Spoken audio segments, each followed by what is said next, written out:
to fulfill it. Therefore, he couldn't be cursed according to it. And this is why he went to the Garden of Gethsemane and asked God to remove this from him, because he knew how detrimental this was to his message of crucifixion. So I began to see all of these things. So I started to read. I got to the book of Acts and started to read the writings of Paul the Apostle. And things went from this to this. It went from one way to another way. It went completely flipped, turned around. The entire teachings went from obeying God, worshiping God, following the law, to worshiping Jesus Christ and abolishing the law completely. Paul even wrote to the Galatians, "Oh, you foolish Galatians, why are you still following this cursed law?" Jesus Christ came as a curse to remove us from the affliction of this curse. So I said to myself, but Jesus just said a few books before this that whosoever shall break the least of these commandments and teach men to do so shall be the least in the kingdom of heaven. And here you go, Paul preaching this gospel to abolish the law. So I even asked, what is going on here? So I started asking my pastor, and my pastor said, now you're getting into deep water. You know, now you're starting to question the New Testament. You really have some issues. You know, they even thought that I might be, you know, possessed and all kinds of things. So I had a very big conflict going on inside of me, and my friend took me to his textual critic teacher, his professor, and what this man told me probably wrecked my faith in Christianity. And I always say, I doubt he would be very happy me traveling around the world telling people that a Christian professor from Bob Jones University wrecked my faith in Christianity, but he did.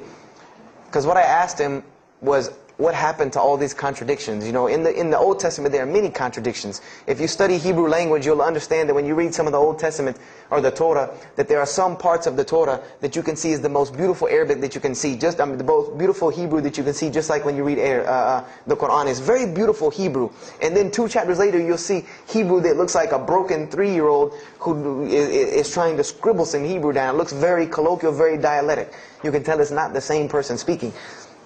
So I went and asked him about all this stuff I saw.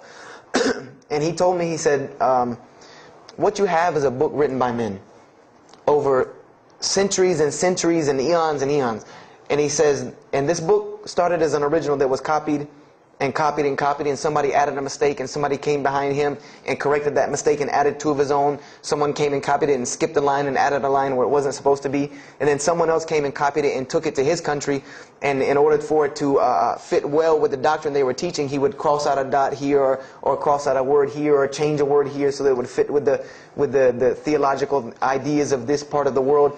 And he said, and after all these years, you have a book now that is compiled from all of this, written by the hands of men that still have men's fingerprints left on it. And that's what you have. You have an imperfect book that is only perfected through faith. This is exactly what he told me, that this book is perfected through faith. You cannot perfect it textually. It's not a textually perfect book. Those who believe in it by faith. And so I said, here we go again with this faith thing.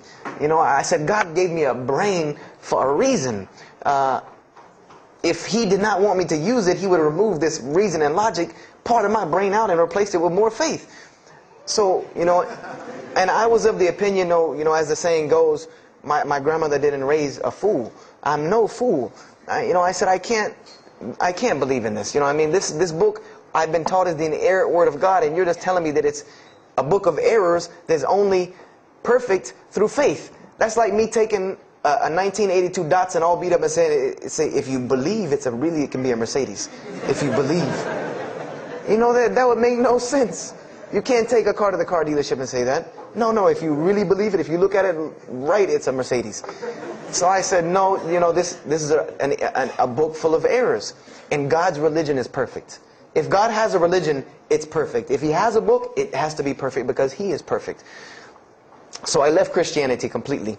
And I decided that I was, you know, I had learned some concepts from the Bible. God was one. You couldn't fool me of that. You know, I had also concepted that there should be nobody standing between me and God because he created me without permission from anyone. Therefore, I don't need to be taking permission from someone to go to him. If I had to be forgiven for something, it should come from him because on the day of judgment, it's going to be me and him alone.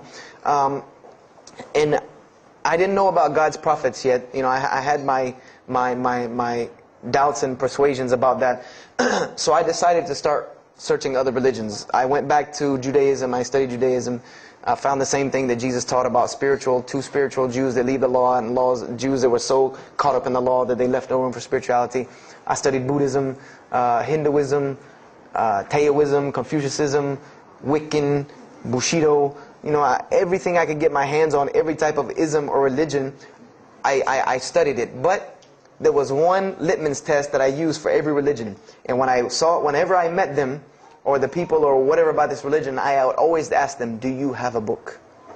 Do you have a book? Because another thing I had come to the conclusion of is that if your religion is true, you should be able to tangibly hand me something and show me that this religion is true. Give me something that I can see. I don't want to hear that faith stuff anymore.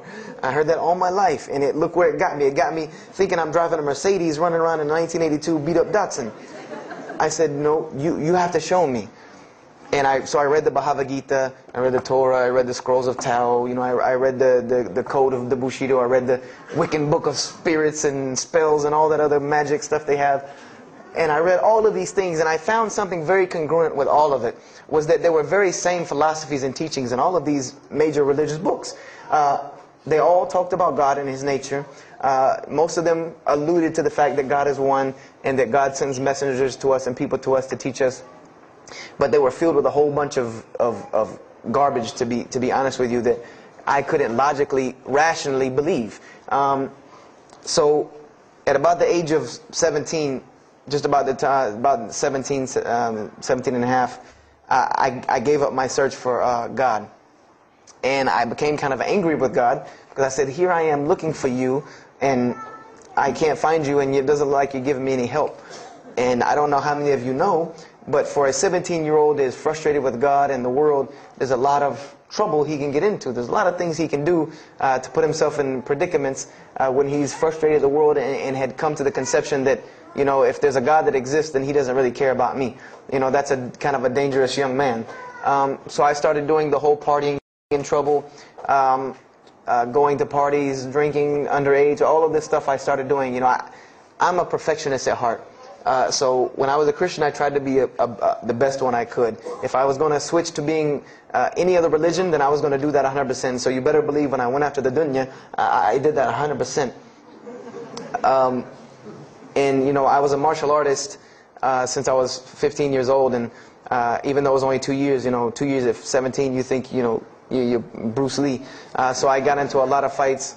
Got kicked out of school, had to go to another school, got in one fight, got arrested for a fight, you know, and there were a couple incidences that stopped this downward spiral, because I was on a very, very quick downward spiral that would, and I believe if I would have continued on that downward spiral, I would probably end up hurting someone, killing someone, or them hurting or killing me. And there were two incidents that brought that to an abrupt stop, like pulling the emergency brake. And the first one was a car accident that I was in. My friend and I were on the way back from Clemson University from a frat party, and we were driving up 385 in South Carolina, and we were both highly intoxicated, and I decided that night that he was driving, I decided to put my seatbelt on for the only reason that I kept falling over when I fell asleep without the seatbelt on, because I didn't really believe in the seatbelt thing, because I said if I'm going to die, I'm going to die. You know, that was the conception that I come up with, that if, you know, if it's time for me to die, it's time for me to die. I didn't believe in the whole tying your camel thing. So I put on my seatbelt, and I fell asleep. And the next thing I know, I remember waking up with the car shaking. And I woke up to grab my friend, because I thought maybe he had fallen asleep. But when I woke up, the only thing I saw was the tree line and then the pavement coming right at my face. And the window smashing and the car flipping, the whole 9 yards. And us landing in a ditch. And I remember getting out of the car. That was the first thing I thought. You know, number one, I couldn't believe that, you know, you don't really think about, oh, you're alive. No, you just move. I jumped out of the car and realized that I had jumped out of the back of the car that wasn't there anymore. It was still in the median on the other side of the highway, and the front part of the car was over in the ditch. And I drug my friend out, who was knocked unconscious, and pulled him over the side of the road. I had no injuries. I looked at myself trying to find what's missing. and there was nothing but a piece of glass stuck in my arm that I pulled out. And it just so happened that a state trooper was passing the other way because he turned around and came back. And when he came back, he asked what had happened.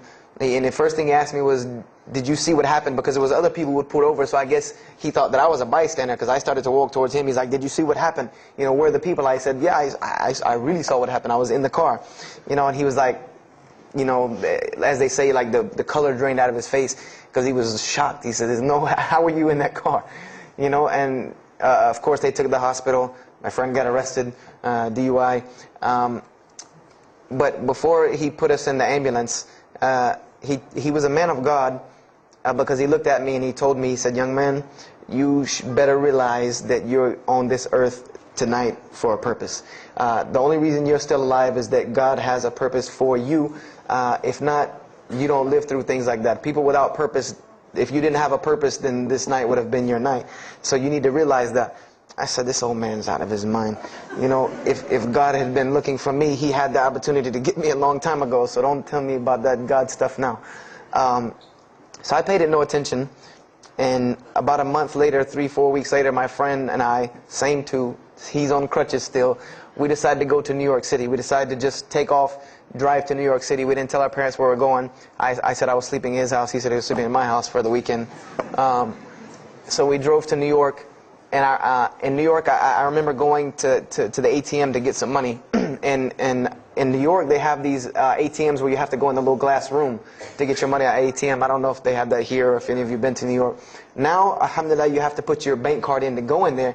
But in 97, it was not like this. You went in, and it was almost like the game Mousetrap, because you go in, take out your money, criminal comes right in behind you. There's nowhere for you to go. There's nowhere to run. So I went in, I took my money out of the ATM, and I heard the door open behind me. So I turned around. I thought somebody was coming in behind me, and there was a man who put a gun to my face. And he must have really, really, really, really needed this money, because he didn't ask me anything. He didn't say a single word. I just remember looking at the gun in my face and him pulling the trigger. And it was a revolver. And to this day, I'll never forget that image in my head of seeing that little spindle turn and hearing that very distinct click of a revolver. And it probably could have been like a 32 snub-nosed gun like this, but when it was in my face, it looked like one of those like cannons that you see on the movies. And I remember when he pulled the trigger, I didn't think anything. You don't think anything. You just blank. You just go into this like shock of blankness. And then a couple seconds later, thankfully I had been doing martial arts. That might have helped me overcome the fight or flight syndrome, because all I could think was, go! Like myself kicking myself, like, what are you doing? Go! So I bum rushed him. We went flying. He went flying. Money went flying. Gun went flying. And I took off and went to the hotel and didn't say anything to anybody. We went back to South Carolina the next day. And I didn't say anything because we weren't supposed to be in New York. My grandfather would have killed me. If that guy didn't kill me, my grandfather would have took care of it. So I didn't say anything until about a month or two later. I kept having nightmares about this same incident. I kept having night terrors from this incident. And so I told my grandmother about it.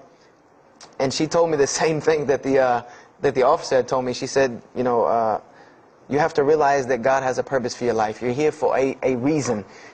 People don't go through the things that you've been through and still walking on this earth without a reason, and you're pushing the limit. This is what she told me. You're pushing the limit, really. God has something for you, and He wants you to get it, but you're pushing it. And she didn't tell me to go back to Christianity and study my Bible. The only thing she told me was that God hasn't gone anywhere. You just have not looked in the right place yet.